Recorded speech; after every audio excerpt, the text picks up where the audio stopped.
More often than not, most of us see the cost of protecting the climate, preventing or stopping air pollution, as a luxury we can hardly afford.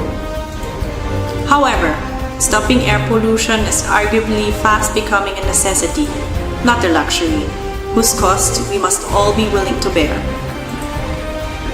A large part of the problem in the Philippines is the very backbone of our mass transport system, the traditional, gas-guzzling, air-polluting jeepney. This old and oppressive jeepney transport system is causing ecological, social, and developmental problems. The problems begin with the fact that there are no new jeepneys.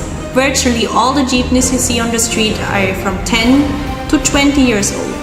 There are more than 70,000 jeepneys in Metro Manila alone, releasing 10 million metric tons of CO2 emissions a year. Another problem that is less apparent is the oppressive wage system, known as the boundary system, that causes poverty by paying jeepney drivers below minimum wage. Since the jeepney is an integral part of public transport, the only option is to modernize it.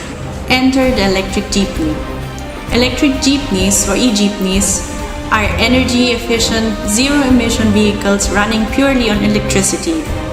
Ejeepney operations use modern methods for safety and reliability. However, despite the fact that using Ejeepneys works, electric jeepneys remain a novelty and have yet to reach sufficient numbers in order to make a dent on the country's worsening air pollution index. Initially, nobody believed it could be done.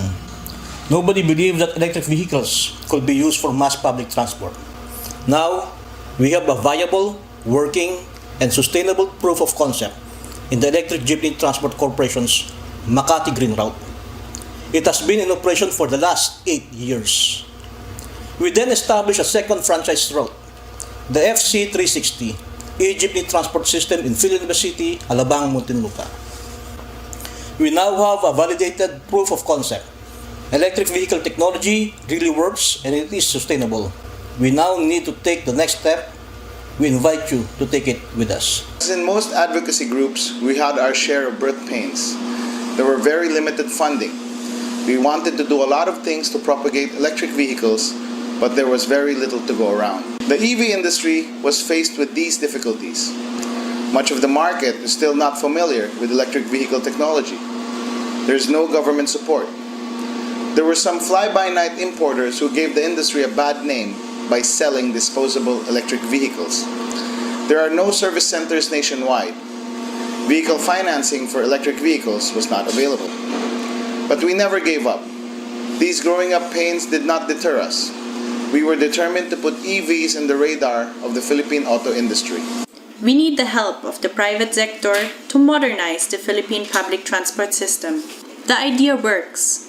Help us take it one step further. Help us break the glass ceiling. You cannot buy a bottle of clean air.